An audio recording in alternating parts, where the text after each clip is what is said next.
Bismillahirrahmanirrahim. Assalamualaikum warahmatullahi wabarakatuh.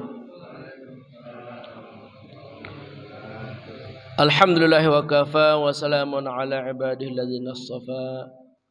Ashhadu an la ilaha illallah wahdahu la syarika lah wa ashhadu anna Muhammadan abduhu wa rasuluhu la nabiyya ba'dah. Allahumma salli wa sallim wa barik ala sayyidina Muhammadin wa ala alihi wa sahbihi ajma'in, amma ba'du. Allahumma aslih ummata Muhammadin sallallahu alaihi wasallam wa farij an ummati Muhammadin sallallahu alaihi wasallam warham ummata Muhammadin sallallahu alaihi wasallam wa anshur nahdhatal watani fil alamin bihaqqi Muhammadin sallallahu alaihi wasallam. Qalu subhanaka la ilma lana illa ma 'allamtana innaka antal alimul hakim. Rabbi zidni ilma warzuqni fahma. Rabbi shrah li sadri wa yassir li amri wahlul 'uqdatam min lisani yafqahu qawli. Rabbi a'udzu bika min hamazati syayatin wa a'udzu bika rabbi ay yahdurun. Shadaqallahul azim. Hadirin para jamaah kaum muslimin dan muslimat yang hadir di Masjid At-Tawabin. Hadir di sini ketua DKM kita Bapak Didik Sukardi, juga sesepuh kita Bapak Haji Nalih, Bapak Haji Castub, jamaah kita Bapak Heri, Bapak Gema Ardiadi, juga ibu-ibu kita di sini yang solehah, yaitu Ibu Fakhrunisa, Ibu Naufal, dan ibu-ibu yang lain. Semoga hadir. Juga para jamaah dimanapun dapat menjangkau dan mendengar suara kami doakan semoga kita semuanya tetap dalam iman Islam, diberikan kesehatan, keberkahan dan panjang umur, rezeki berlimpah lagi berkah untuk bekal kita beribadah kepada Allah Subhanahu wa taala, dan semoga dengan rezeki-rezeki yang banyak itu mampu kita gunakan sebaik-baiknya untuk beribadah kepada Allah dan menyempurnakan rukun Islam kita, yaitu melaksanakan ibadah haji dan umrah ke tanah suci nanti. Amin ya rabbal alamin. Gimana kondisinya hari ini? Sehat semuanya? Alhamdulillah. Kita bersyukur dengan nikmat sehat ini kita bisa bergerak menjalani hari demi hari yang kita lalui, yang diberikan kepada kita. Adanya kesehatan ini menunjukkan masih adanya ruh dalam diri kita. Kalau ruh sudah tidak ada, maka semuanya akan habis, sirna, hilang tanpa bekas, tinggal nama. Oleh karena itu, selagi ada ruh dalam tubuh kita, mari kita gunakan kesehatan ini benar-benar satu tujuan, untuk beribadah kepada Allah Subhanahu wa taala. Karena inilah inti diciptakan manusia. Wa ma khalaqatul jinna wal insa illa liya'budun. Al-Dzariyat ayat 56. Firman Allah, aku tidak menciptakan bangsa jin dan bangsa manusia kecuali hanya untuk beribadah, menyembah kepadaku, kata Allah. Kalau kita benar-benar beribadah fokus, maka jalan hidup kita akan lurus, tertata, rapi, tepat, berguna, bermanfaat, siapapun itu. Tetapi manakala orang tidak mau ibadah, pasti mentalnya terganggu, akalnya terganggu, kehidupannya terganggu, rumah tangganya terganggu, merembet kemana-mana. Kalau orang gak mau ibadah, berarti sama dengan melepaskan diri dari rahmat dan ridha Allah Subhanahu wa taala. Orang yang tidak rajin beribadah rawan hatinya gelisah, resah, dan galau. Orang yang tidak mau ibadah rawan pikirannya dikuasai oleh hawa nafsu, sehingga pikirannya tidak mengarahkan untuk suatu kemanfaatan dalam hidup. Pikirannya digunakan untuk hal-hal yang menyimpang dan sia-sia dalam hidup ini. Jadi ibadah itu adalah pengikat spiritual untuk terus berada pada bimbingan, hidayah, rahmat dan ridha Allah Subhanahu wa taala. Kita merasakan ya, dengan salat yang kita lakukan ini terjaga batin kita. Betul jemaah? Terjaga hati kita, terjaga pikiran kita. Karena ini maunya Allah. Kalau kita ikuti maunya Allah, pasti akan kondusif kehidupan kita. Jiwa kita kondusif, mental kita kondusif, rumah tangga kita kondusif. Bahkan lingkungan masyarakat kita akan kondusif. Kalau semua di PGH ini beribadah, maka PGH ini khususnya Blok A akan merasakan aura spiritual, keimanan yang luar biasa. Maka aura-aura negatif, pengaruh-pengaruh negatif itu akan sirna dan akan hilang dari tempat kita. Oleh karena itu, jangan sampai kita kendor dalam beribadah para jamaah. Jangan sampai kita malas dalam beribadah. Apapun kondisinya. Lawan itu. Ada rasa malas, lelah, ngantuk. Lawan. Itu bagian dari tantangan yang mesti kita taklukkan dalam diri kita. Memang namanya hidup itu adalah penuh dengan tantangan. Kita ke masjid ini saja banyak tantangannya. Betul jemaah? Tadinya Pak Haji Castup niatnya mau azan, ternyata tiba-tiba perutnya mules. Ya, tantangan. Akhirnya buang air dulu. Itulah tantangan-tantangan. Banyak tantangan kita menuju kebaikan. Jadi kebaikan apapun tidak ada yang mulus. Mesti ada tantangannya, ujiannya, cobaannya. Untuk menguji sejauh mana kesungguhan hati kita. Kita benar-benar berbuat baik enggak? Kita benar-benar beribadah enggak? Makanya tantangan ujian yang paling berat adalah para nabi, para rasul. Karena mereka membawa kebaikan yang sempurna. Ajaran-ajaran yang sempurna, wajar.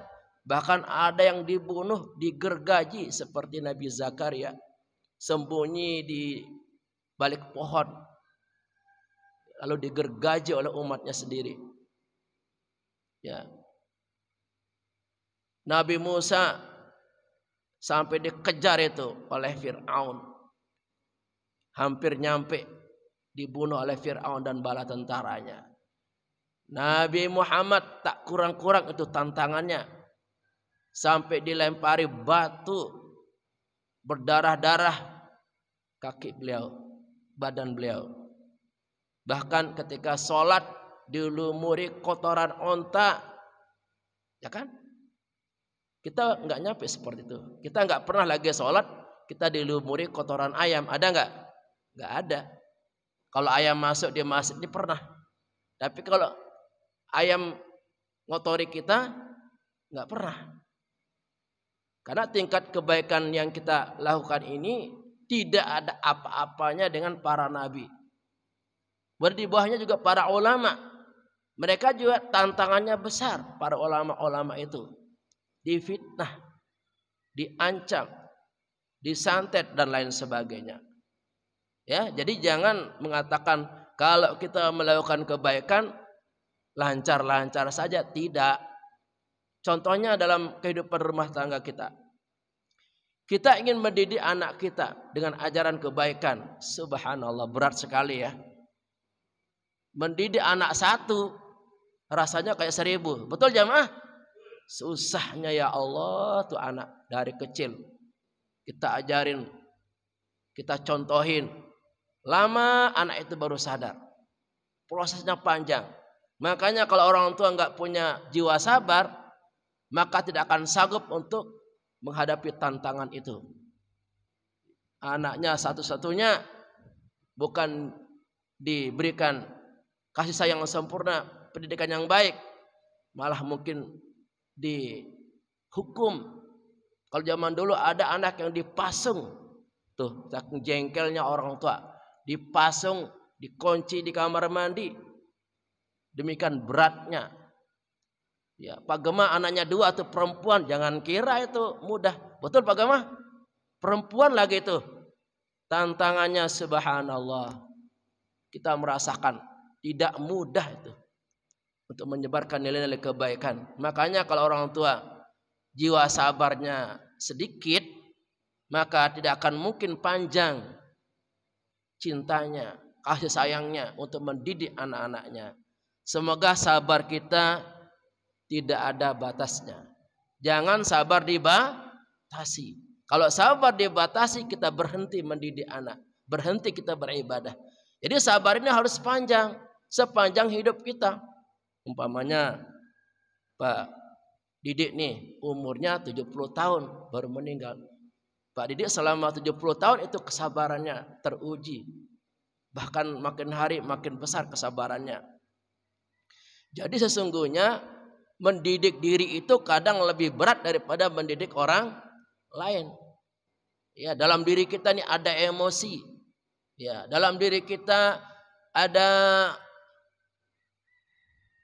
hal-hal yang negatif, buruk sangka, ya kan?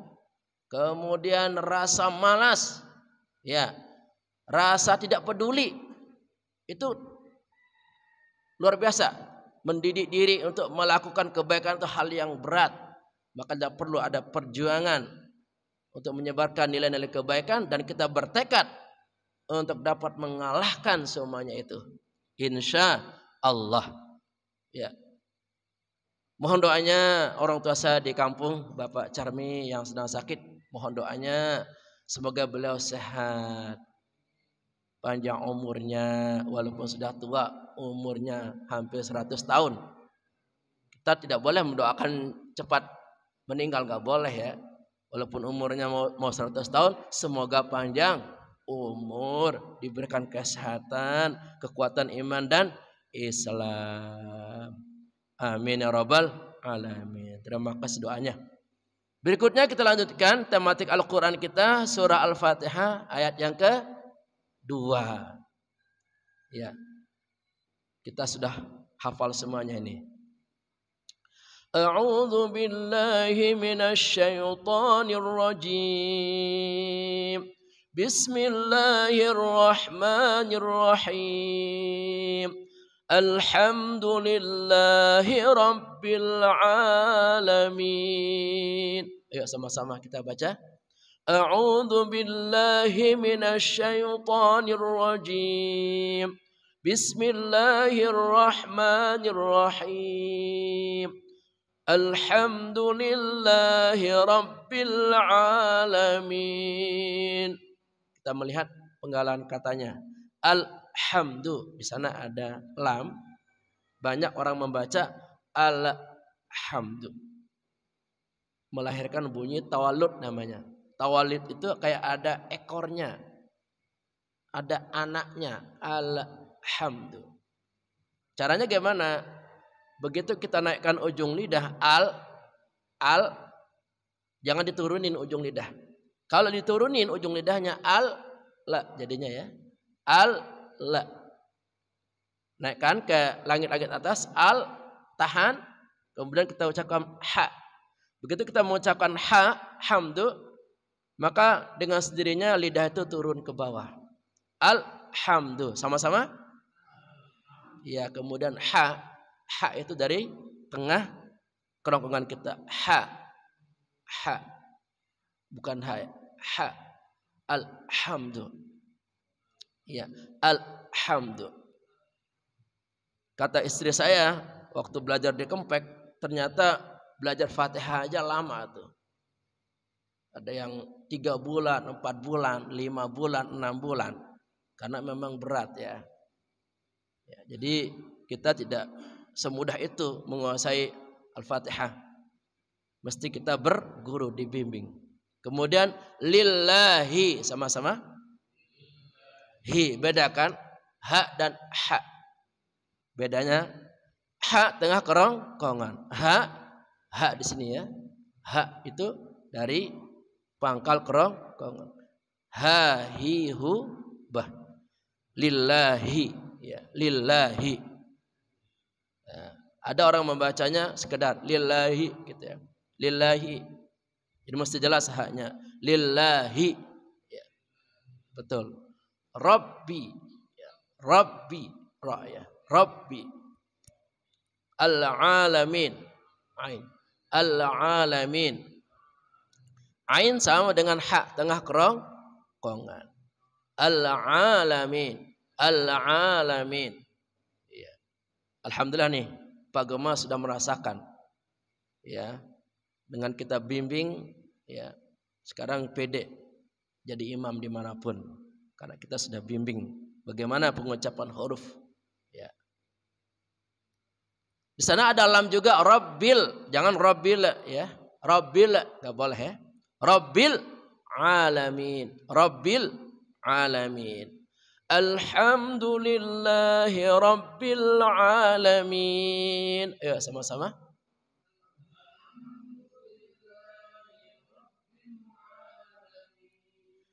Memperlakukan mad arid itu boleh 3 cara. Al-alamin 2 harokat. Al-alamin 4 harokat. Atau 6 harokat. Al-alamin. Nah begitu caranya. Kalau dari pertama kita mengambil mad arid sukun 2 harokat, maka seterusnya dari ayat 1 sampai ayat 7 itu 2 harokat. Bismillahirrahmanirrahim. Alhamdulillahi rabbil alamin.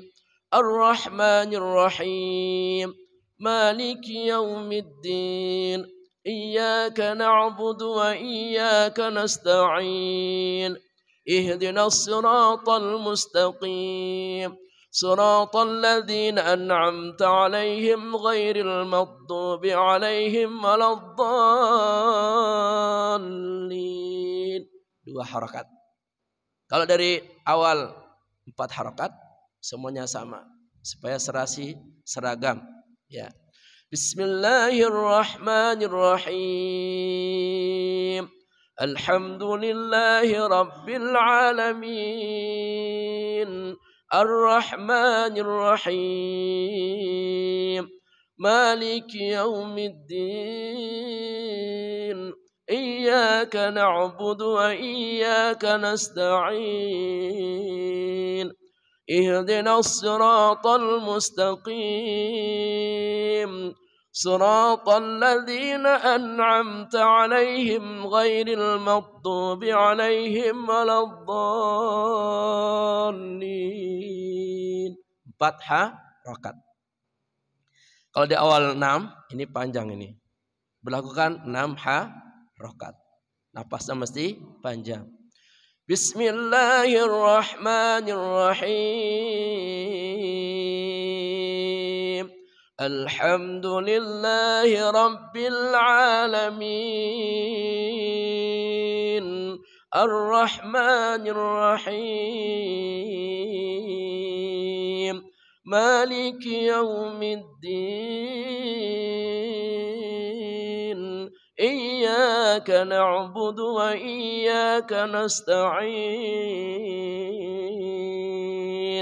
Ihdinas siratal mustaqim. Siratal ladzina an'amta 'alaihim ghairil maghdubi 'alaihim waladdallin. Ya demikian. Kita coba bersama-sama mad arid sukunnya 2 harakat. Pendek ya. Yuk sama-sama. Bismillahirrahmanirrahim.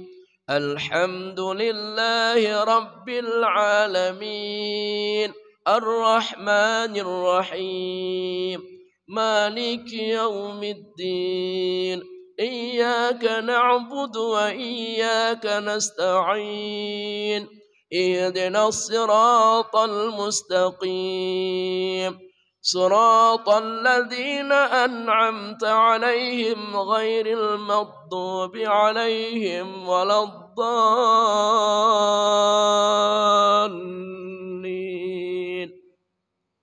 Demikian guru kami Kiai Haji Muhsin Salim mengajarkan seperti itu. Saya belajar seperti ini 3 tahun di LBQ Tanah Abang, Lembaga Bahasa Arab Ilmu Al-Quran. LBIQ, Lembaga Bahasa Ilmu Al-Quran. Jadi nggak main-main kita, ya nggak main-main kita tentang Quran ini.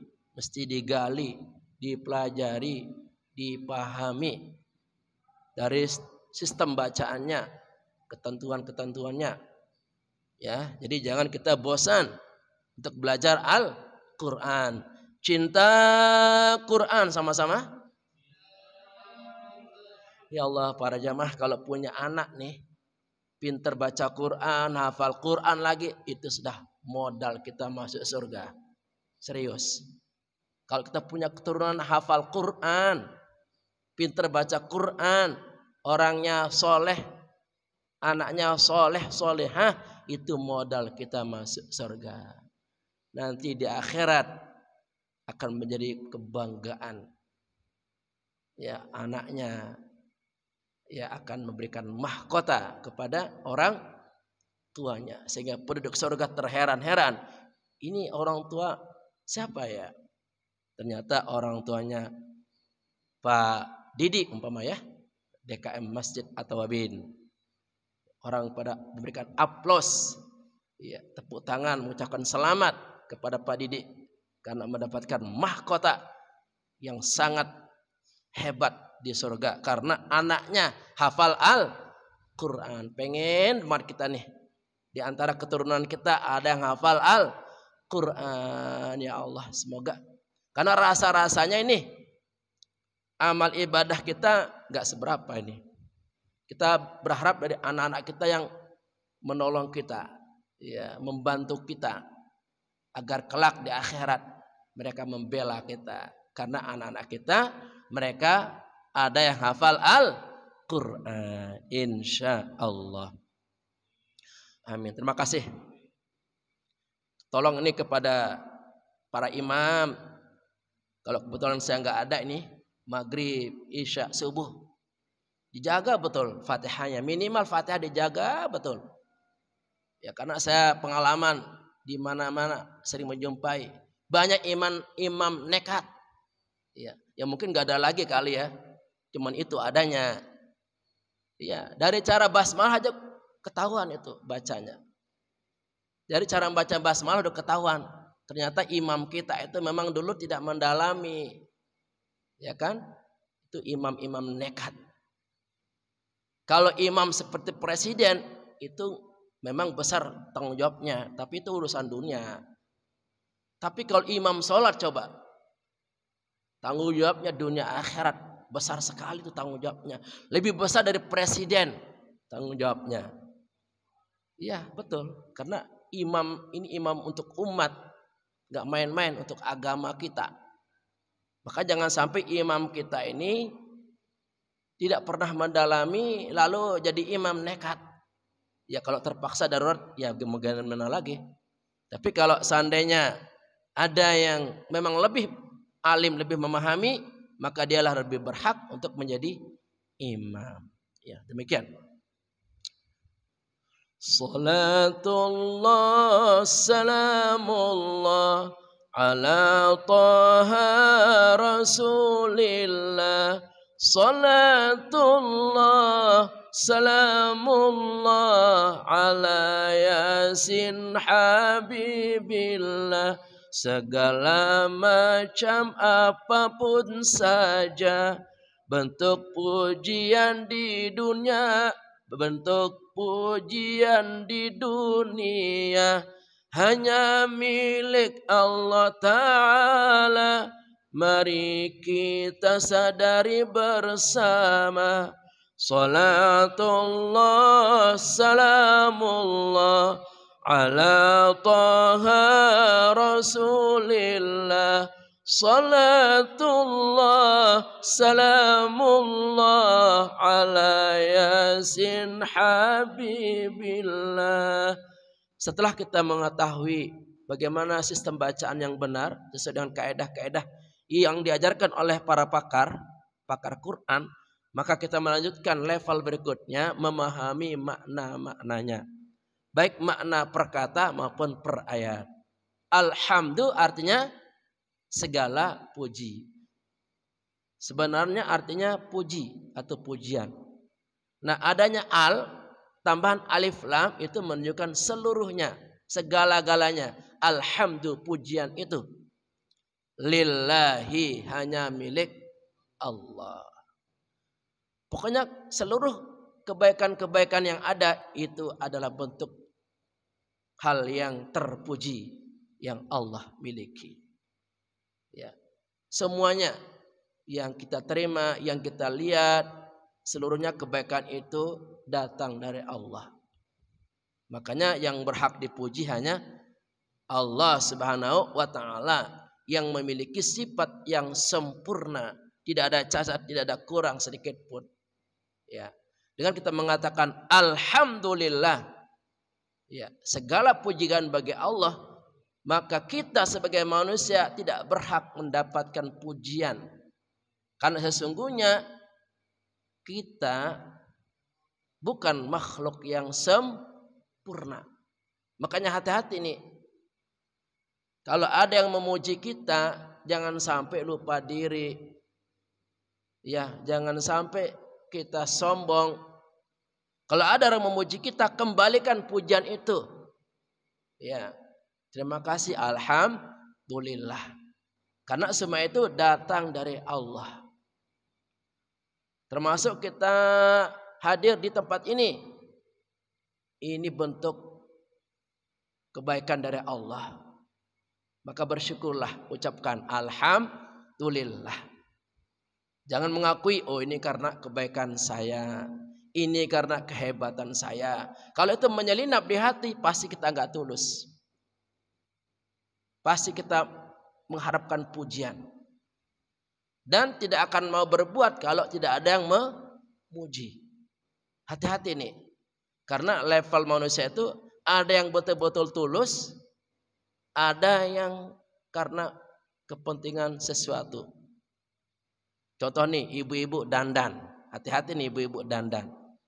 Biasanya ibu-ibu dandan senangnya kalau ada yang muji. Ibu cantik ya, senang banget dikatakan cantik itu. Ibu cantik ya, ibu hebat ya, gitu kan. Hati-hati nih ibu-ibu nih. Apa tujuannya dandan? Kalau tujuannya untuk manusia, maka siap-siaplah untuk kecewa. Ketika tidak ada yang memuji, kecewa hatinya. Saya sudah dandan 2 jam, 1 jam, kok enggak ada yang memuji sih, gitu kan? Jadi dandannya lillahi ta'ala. Untuk siapa? Untuk suami. Nah, termasuk ibu-ibu dandan kondangan. Jangan niatnya biar dikatakan cantik atau cakep oleh para teman-temannya, sahabat-sahabat. Tidak.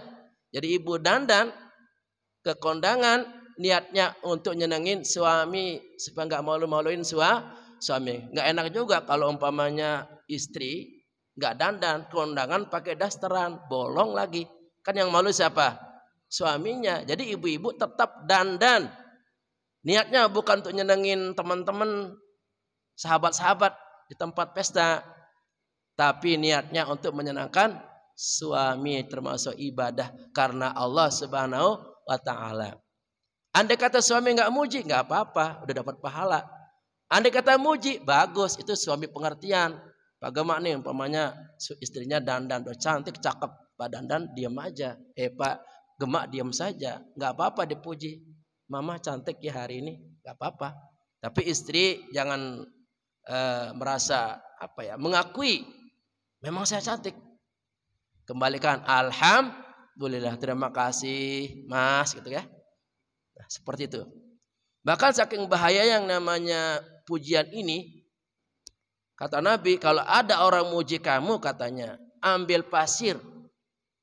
Kemudian lempar pasir itu ke mukanya.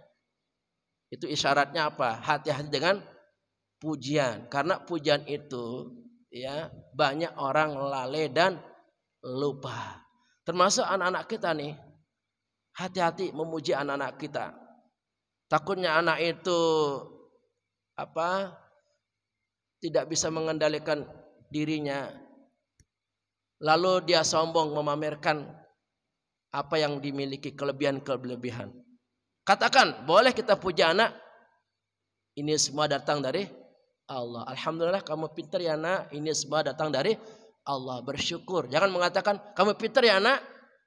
Nanti anak itu akan mengaku ya emang benar saya pintar. Katakan kamu pintar ya nak. Alhamdulillah ini datang dari Allah. Semoga Allah memberikan kepintaran terus dijaga. Begitu ya jamaah ya. Ya. Allah memberikan pada kita panca indera lengkap sempurna. Gunakanlah sebaik-baiknya untuk beribadah kepadanya. Salatullah salamullah ala taha rasulillah. Salatullah salamullah ala yasin habibillah. Ini bentuk kebaikan Allah diberikan kepada kita, yaitu diberikan panca indera yang sempurna, lengkap. Panca indera kita, panca indera itu apa saja? Mata, hidung, terus telinga, apalagi? Mulut, apalagi? Ada 5 ya panca indera ya. Itu semua datang dari Allah, diberikan kepada kita. Kita kalau nggak punya satu saja, wah repot sekali. Umpama nggak punya mata, mata kita buta, alangkah sulitnya kita berjalan, alangkah beratnya hidup ini. Kita nggak bisa membedakan barang-barang ya yang ada di sekitar kita. Kita nggak bisa membedakan mana orang tua kita, mana anak kita. Kalau nggak percaya silakan tutup mata kita sebentar. Sebentar saja, jangan semenit, sebentar. Alangkah nggak enaknya itu. Nggak punya mata. Makanya satu mata hilang, nggak ada. Waduh, nggak ada gantinya itu. Satu jari copot nih, nggak ada gantinya. Makanya panca indera yang ada dalam diri kita, mata, telinga kita, gunakan sebaik-baiknya sesuai fungsinya yang benar. Karena banyak manusia menggunakan panca indera ini bukan untuk hal-hal yang dibenarkan. Ya, punya mata bukan melihat Quran, kebaikan, malah dilihat untuk hal-hal yang tidak ada gunanya. Ya. Awas, hati-hati. Kalau mata salah melihat, itu akan menyebabkan pikirannya rusak. Jiwanya rusak. Salah yang dilihat, tidak cepat istighfar, maka itu akan merusak sistem berpikir kita, sistem kejiwaan kita. Jadi kan awalnya dari melihat dulu. Awalnya dari melihat. Kalau benar yang kita lihat, maka akal kita akan berpikir positif. Jiwa kita akan selamat. Ya, jadi hati-hati, di sini banyak jebakan setan ini. Hati-hati. Kadang mungkin kita nggak sadar, apalagi kita bapak-bapak ya. Jujur saja nih, kita jujur saja nih bapak-bapak nih.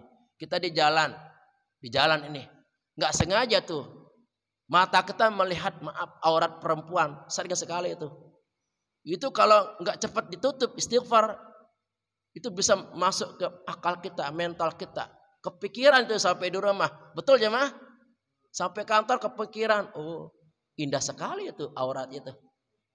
Iya, karena kan tersikap itu.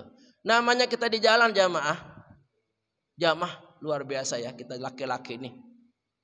Luar biasa laki-laki ini. Kita bisa melihat berbagai macam model perempuan itu. Ya, auratnya terbuka, namanya di jalan. Apalagi Pak Gema tahu sendiri di bandara itu. Ya Allah, hampir-hampir nggak pakai celana sampai segini. Ya nggak? Itunya kelihatan, ininya kelihatan. Yang ditutup cuma bagian kemaluan besarnya. Itu kalau mata kita jelalatan, rusak itu akal kita. Nggak ingat istri kita di rumah, yang kita ingat perempuan itu. Betul jemaah? Hati-hati nih, saya kasih tahu termasuk diri saya ini. Kan orang maaf. Mengapa orang selingkuh? Karena dari matanya. Matanya. Itu ada panah setan di situ. Panah setan. Begitu kita melihat, maaf, panah setan itu ada di bagian aurat perempuan. Bagian pantatnya termasuk panah setan. Ya, kalau kita lihat, maaf, pantatnya perempuan itu kok indah banget ya. Dari pantat saja itu bisa menyebabkan pikiran kita rusak. Jadi hati-hati ya para jamaah ini. Ini peringatan bagi saya, bagi kita semuanya. Jangan dengan mata ini rusak akal kita, rusak mental kita. Maka gunakan mata ini untuk melihat kebaikan, melihat Al-Quran, ya, melihat buku, ya, melihat teman-teman, keluarga, orang tua. Lihat yang baik-baik semuanya. Telinga juga sama. Salah yang didengar itu bisa merusak akal kita, mental kita. Jadi sumber-sumber informasi kan kebanyakan dari mata dan telinga. Harus bisa menyaringnya. Kalau sekiranya ini merusak iman saya, merusak akal saya, tinggalkan itu. Ya, baik bentuknya nyata atau bentuknya gambar. Kan kadang gambar dahsyat juga tuh gambar. Maaf, banyak kita melihat gambar-gambar porno itu bisa merusak itu. Bahkan lebih dahsyat daripada yang nyata. Kalau yang nyata kadang kita malu. Tapi kalau video gambar porno bisa ngumpet. Betul jamaah? Itu awal mula dari situ. Yang kita lihat, yang kita dengar, itu bisa merusak akal kita dan merusak mental kita. Allah memberikan kita harta, tidak terhitung akan banyaknya. Mari kita bersyukur bersama dengan ibadah secara sempurna. Salatullah salamullah ala taha rasulillah. Salatullah salamullah ala yasin habibillah. Harta kita tidak terhitung. Dulu mungkin awalnya kita punya hanya 2 piring. Sekarang udah berapa piring itu di rumah. Betul jamaah? Dulu nggak punya rumah. Sekarang kita punya rumah. Dulu kita punya kasur. Dulu nggak punya kasur. Sekarang punya kasur. Kalau dihitung nih, harta benda di rumah kita mungkin nggak cukup sehari. Saking banyaknya harta yang diberikan kepada kita. Maka kita harus bersyukur atas harta benda itu. Gunakan harta benda itu pada fungsinya yang benar. Untuk hal yang benar. Jangan menyalahgunakan. Karena diam-diam harta benda di rumah itu mendoakan kita. Kalau harta benda itu digunakan untuk kebaikan, maka akan mendoakan kita. Senang dia. Punya baju nih kita gunakan untuk ibadah. Baju kita senang, mendoakan kita. Menjadi saksi nanti. Tapi kalau baju ini digunakan untuk yang negatif, berbuat dosa, maka baju ini tidak rela, tidak terima digunakan untuk hal yang buruk. Na'udzubillahi min dzalik. Jadi gunakan apapun fasilitas harta benda itu untuk beribadah kepada Allah Subhanahu wa taala sehingga menjadi suatu hal yang terpuji untuk kita dan benda-benda itu akan mendoakan kita agar kita selamat dunia sampai akhirat. Terakhir, Allah Tuhan pemelihara, pengatur dan penguasa seluruh jagat alam raya, langit bumi beserta isinya. Salatullah salamullah ala taha rasulillah. Salatullah salamullah